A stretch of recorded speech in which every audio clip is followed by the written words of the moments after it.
Good evening, I'm Kathy Lewis. Tonight, a reporters' roundtable about what matters. Lawmakers head back to Richmond Monday to try to get a fix on transportation.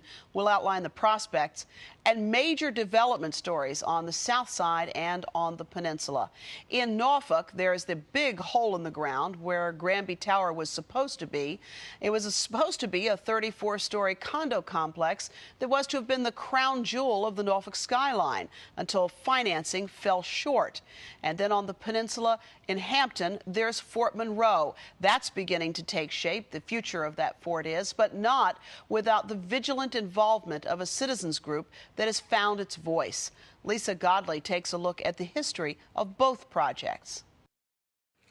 During a time when both the government and private sector are holding their purse strings a little tighter, supporters of several major development projects wait and wonder what will become of them. Fort Monroe is one of 25 military bases set to close in 2011 in order to save money. But the cost to close the post and move operations elsewhere has already grown from about $70 million in 2005 to more than $280 million. And this does not include the cost for environmental cleanup, which would be another $200 million. Once cleanup is complete, some historic preservationists, local residents, and lawmakers would like to see the post's 500-plus acres preserved as a national or state park, complete with Civil War museum. Supporters say this would be a place to tell stories of the Union soldiers once stationed here, the slaves who sought refuge here, as well as Confederate soldiers and Southerners. One local lawmaker has suggested turning the fort into a medical facility that specializes in treating veterans with brain injuries. But before anything can be done to this historic site, which dates back to the 1600s, it must be cleaned of debris, which includes everything from lead paint to cannonballs. And according to legal documents, the state will only accept the land that has been cleaned of environmental hazards to the satisfaction of the governor. Meanwhile, the future of a much younger but well-known site hangs in the balance, Norfolk's Waterside. It started as a hot spot for small shops and vendors in the early 80s, but by the early 90s, many of those shops had closed, and Waterside had to be rejuvenated with large restaurants and nightclubs, once again giving patrons a place to go, this time for dining and dancing. Now, as Waterside approaches its third decade of existence, some feel the 25-year-old structure has outlived its usefulness, and the plaza is not the best use of the waterfront property. Like all of these things, it needs to be refreshed. In this case, we may have to take a whole new approach. But the mayor stopped short of saying what that approach might be. Just a few blocks away from Waterside, the future of another large project is in question, Granby Towers. Soon after construction on the highly publicized project began, it stopped. Federal officials wanted the property to expand the federal courthouse. The developer said it cost him time and money, and by the time things settled, the financial market had changed. Since then, several contractors and suppliers have filed millions of dollars in liens against the project for work and materials they say they provided, but were never paid. The shutdown also left buyers of the 300-unit condo project in limbo. Most put thousands of dollars down, and they may not be able to get that back if developers of the 34-story tower get the needed funding and can eventually proceed with construction. But for now, the condominium project designed for the corner of Granby and Brambleton and once described as crucial to downtown Norfolk's long-term success can only be found in an artist's rendering. For What Matters, I'm Lisa Godley. And tonight we're talking about transportation and development with two reporters who are writing about the issue in the pages of our daily newspapers. We're very glad to have with us tonight Kimball Payne with the Daily Press.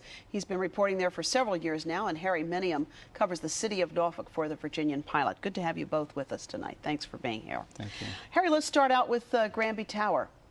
Supposed to be 30-plus stories, a beautiful complex, at least on the drawing boards. But now it looks like there's a hole without maybe some structure there, but not much else. It's a big hole in the ground, which we look at every day from our newsroom.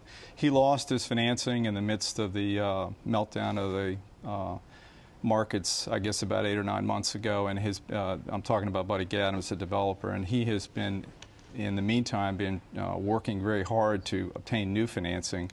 we keep hearing rumors that he's close to getting new financing. We keep asking Buddy. He keeps saying, I'm close. Yeah. But as you know, I was on your radio show a couple of weeks ago, and Joe Waldo, the eminent domain attorney, called and said he expected there to be an announcement within days, and that announcement has not come. So is this a question of timing, or what is it? Because there were a lot of people who said they were interested in Granby Tower, certainly people who had put down a fair amount of money to reserve spots in Granby Tower. Well, he said he had sold more than 100 condos, which means he'd received deposits from more than 100 condos, and I believe $80 million worth of condominiums. He'd sold all the expensive ones. But, I mean, it was a matter of timing. He was delayed for 6 months to a year because the federal government was threatening to take his land to expand the federal courthouse.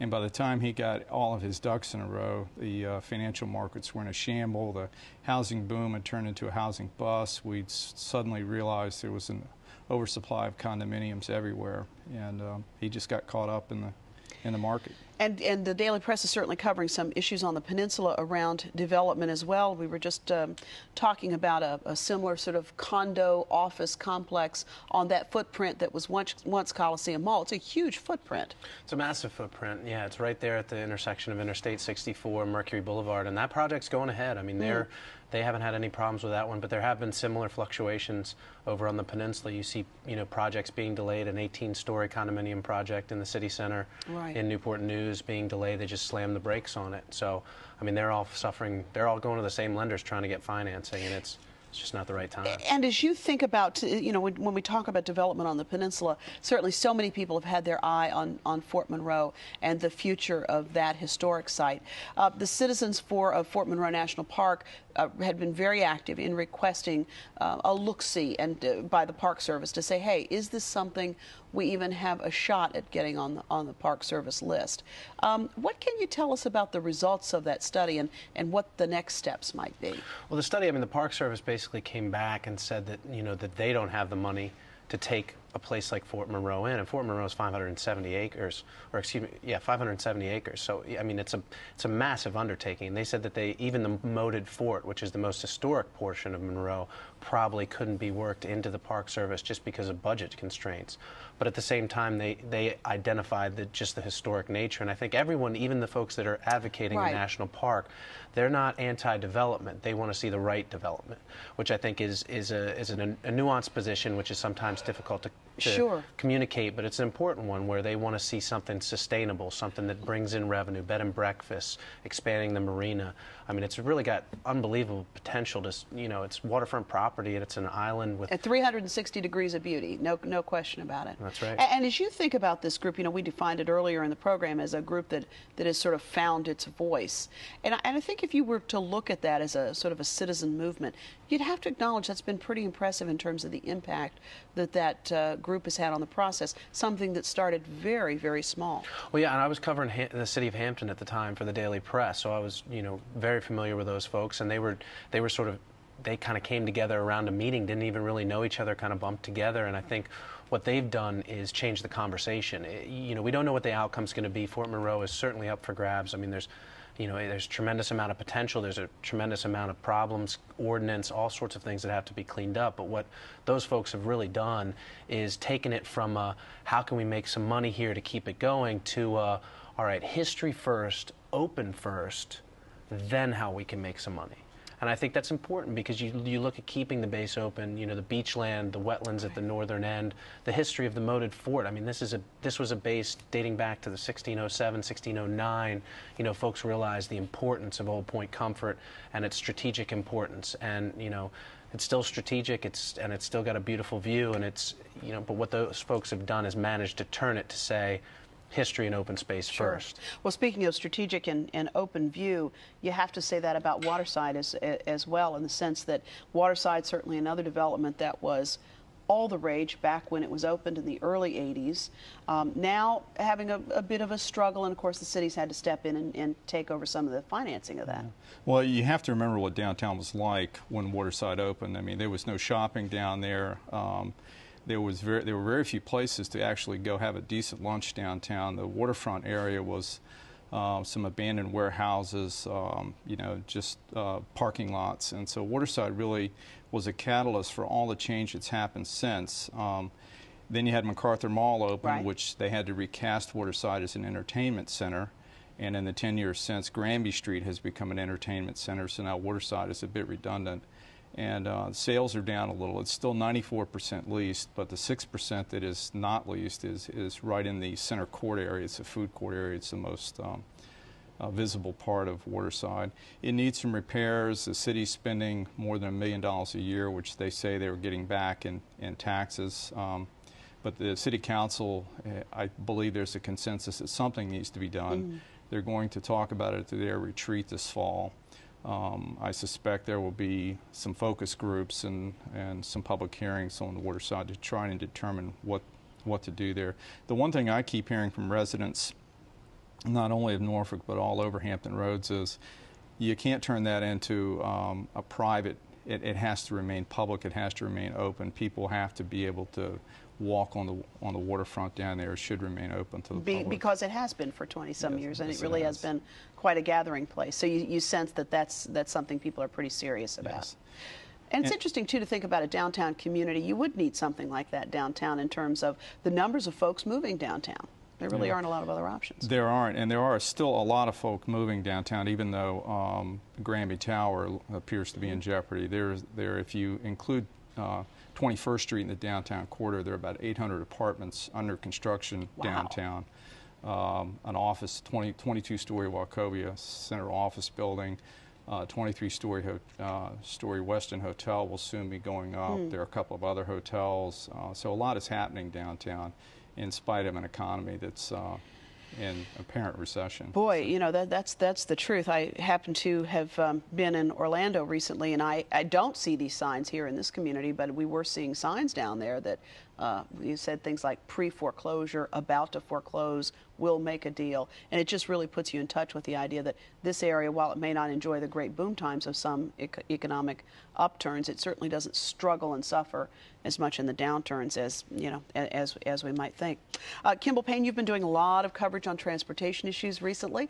We have the special session of the General Assembly getting ready to reconvene on Monday. Certainly Governor Kane would like to see some movement in this session toward some sort of resolution on transportation, but at least all the writing I'm reading seems to suggest that probably will not be the case.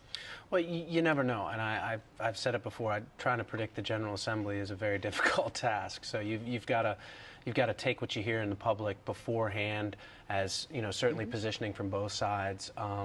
But at the same time, I mean, it's a crucial issue that they've been talking about for years, and something that they've been trying to address in different forms. And Governor Kane's tossed a plan out on the table, the increased sales tax regionally and whatnot. And Governor Kane's been very clear. You know, he's not wedded to any portion of the plan. He just wants something done. It wants something done to be statewide and something done regional. So he's. Is there agreement on that much of it, that we need a statewide solution to take care of maintenance and the rest, and regional solutions? There's not even agreement on that. There's not even agreement on what they're talking about. We're still the General Assembly. Yeah. So, I mean, you've got members of the Senate that say we're not going to any regional plans without a statewide solution because maintenance has cost so much these days that we can't even start new projects. You've got folks on the House side saying we're not going to a statewide solution before a regional solution because this is primarily a Hampton Roads and Northern Virginia problem.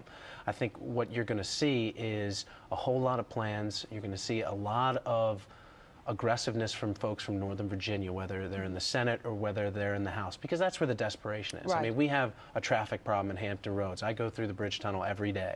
You don't have to tell me we have a traffic problem in Hampton Roads, but if you drive through Northern Virginia, you know that it is a whole nother ball game. And there are people who just think they're going to lose their seats next time. Right. And that's an interesting point about the politics of this. When you think about Northern Virginia as a unit, there have been many who have said, look, until Hampton Roads manages to hitch its wagon to that star, we're not going to have significant improvement in this region. Well, and you saw some machinations there earlier this spring when Hampton Roads lawmakers went up to meet with Northern Virginia lawmakers, when you saw the Hampton Roads caucus really coming together, Republicans and Democrats, and saying we need to think as a unit, vote as a unit, which is something that I had not seen in 4 years of covering the General Assembly. You'd never seen sort of a sole voice coming from Hampton Roads, which was unique, Yes. very unique. We need to flex our muscle. But at the same time, as it gets closer to the session, you're hearing rural versus urban much more than you're hearing Democrat versus Republican. I mean, it's going to be folks that really want to press the issue and say, we've got to do something. Yeah. And other folks who say, listen, you know, our roads just aren't that bad. And then, I'm of course, not gonna vote for it. and then you have this this issue developing because some people, I think Delegate Phil Hamilton has said, why don't we look at the concept of leasing some of these facilities out in exchange for toll revenue? You have Mayor Paul Frame, who's the chair of the Hampton Roads Transportation Authority, which I understand is still in business but shrink-wrapped in some respect. Is that a fair enough way to describe it? I think he would describe it that way. Yes. And so, but Paul Frame is saying, look, you can't just look at one thing or another, and there has to be a broad mix here of solutions. Well, and I think one of the interesting things has been the divide between legislators on the peninsula and in Hampton and south side Hampton Roads, particularly on expanding the Hampton Roads Bridge Tunnel. Mayor Paul Frame endorsed that, I guess, about a month or so ago, but he did so with a lot of reservations, and I think his reservations are growing as they're beginning to look at, okay, how many homeowners in Norfolk would be displaced by expanding the interstate there, and the people in Ocean View are just waking up to this problem, and they're not too happy about what they're hearing. Ocean View being a tax base that is growing in power in the city and also years. a very vocal neighborhood where people seem to complain about everything all the time. So, I mean, that's a very difficult issue, and the mayor explained at a city council meeting that really the third crossing is often misunderstood. It is going to mean a lot to the economic vitality of the peninsula, and he said the legislators over there just haven't grasped that yet, and he says that perhaps we haven't explained it well. So. And this is interesting because there is this new effort out from the Hampton Roads Partnership, which is seeking to get people involved in contacting their legislators. And this is essentially the argument that they're making, is that we perhaps don't understand as well as we might in Northern Virginia and Hampton Roads the degree to which transportation affects our economic future. In Northern Virginia, it's built largely around the airport, and then here around the Port of Virginia. When you look at the third crossing, I mean, there are problems where, I mean, maybe folks don't even realize that in the age of $4 a gallon gasoline, there's a whole tube for transit in the third crossing. I mean, these are small things that folks like Mayor Frame and Mayor Frank from Newport News who have been talking about for decades, but have been talking about in planning circles, which doesn't necessarily get out to the wider public, and at that point, doesn't really get out to some of these General Assembly members. Now, a lot of them view it as more of an economic development project. They want to see congestion relief. I mean, you are going to see arguments, but again, it's the idea of tolls and concessions. I think anyone will tell you those aren't going to carry the weight for the entire region because our projects are just too massive. They're trying to get over water. And the other thing that we can't discount in this is just the political realities of what's coming down the road the next time the General Assembly is up for election. So draw that map for us and tell us how this conversation, this debate, has an impact on what may happen there. Well, you look at the House of Delegates, and the House of Delegates, I mean, if they want to survive, if they want to get reelected, they run every 2 years, which means you're running from the time you get reelected. Just about the time you get, yeah, that's right. More or less. And they have to be conscious of that. I mean, people say playing politics, but, you know, if they want to stay in the General Assembly, they have to be conscious of that.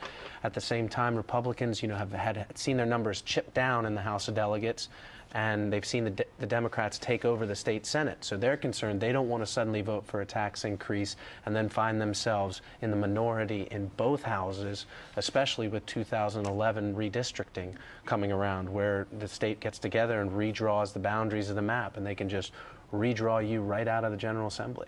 I mean, it's a reality that 2009 is going to be another House election, and those folks are going to be nervous about it, which means 2008, or excuse me, early 2009 for the General Assembly session. I mean, that's going to be a tough place to get a whole lot of statewide or anything done because, you know, they're already on the campaign trail. They're headed right into primary season when they leave Richmond.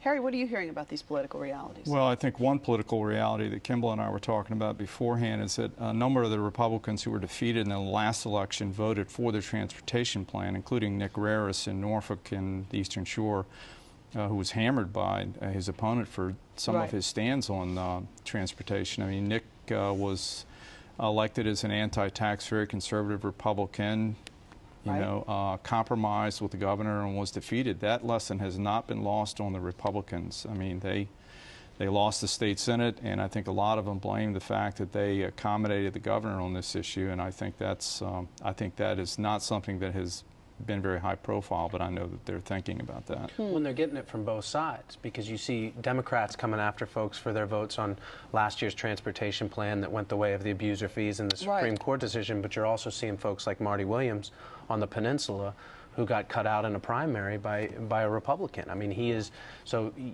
you're in a danger zone, and you never know which side the attack's going to come from. And that was so interesting, and I've often thought, and we've certainly tried to be in touch over time, but Senator Williams' take on this would be an interesting thing to see, because he did get defeated in the primary. He was the chair of the Senate Transportation Committee, certainly a powerful person in the General Assembly around these issues. What are you hearing from Senator Williams these days? Well, I've talked to him a couple of times. It's been largely on other subjects. Yeah, because he was defeated, as you point out, by a... And he is more than happy to be out of politics. Really? He'll say Done. that. He's more than happy to be out of politics. I mean, he runs his own blog. But, at the same time, I think that, that transportation is just a sticky wicket, especially in Hampton Roads, especially in Northern Virginia, because there's no simple solutions. I mean, projects can be debated, funding can be debated. We're talking about, multi-billion-dollar projects with prongs that go from one community to the next, that cross jurisdictional boundaries, that affect taxpayers from Williamsburg to Virginia Beach. I mean, these were easy issues. They would have solved it a long time ago. And I suppose the other question is, one of the arguments that we're increasingly hearing is, if we don't solve it now, we won't ever be able to solve it. Is that hyperbole, or is that accurate? I don't want to say hyperbole, but if you just look at the price tags, it's staggering to see what the projects come to now. I mean, these projects... Well, and just how they've increased since 2002. That's what I mean. Yeah. I mean, you go back to 2002 when it was, I believe it was $4 or $5 billion worth of projects, maybe 6. Now we're talking at least 9. If we factor in $4 gasoline, the fact that the Chinese are sucking up concrete, steel, and asphalt. I mean, you talk about everything that adds cost to them. If we're talking about doing something at the bridge tunnel, you're talking about adding another $1.5 billion project, no matter what it is, whether it be, this bridge or a tunnel. I mean, you're getting in the neighborhood of $14–15 billion for these projects. And that's now we're talking real money. That's just inflation. Right. So it's a great point. I think one of the issues, too, is that one thing that has not been very high profile and people aren't paying attention to is that all of these different proposals on how to fund these projects include a number of tolls. Right. Tolls on, you're going to be tolled everywhere you go. People aren't aware of that. We've written about it. I think you're so right. And when they have to start putting in $1 or even 2 one way, as we've been, some of these toll scenarios call for that kind of a toll at the Hampton Roads Bridge Tunnel. And they're paying higher gas taxes or sales taxes or whatever. There are going to be repercussions. Yeah, I think that's the time when I think when the toll plazas start going up and the Easy Pass campaign really starts, that's when people are going to wake up and say, what in the world is going on? But, the fact of the matter is, we've had a conversation about it for quite some time. Harry Minium, always great to see you. Thank you for being with us from the Virginian-Pilot. And Kimball Payne from the Daily Press, thanks for being with us as well. I feel so fortunate in this community to have both of you covering the beach that you do, because you bring a lot of perspective to it, and we're very grateful. I'll be back in a moment with a final thought.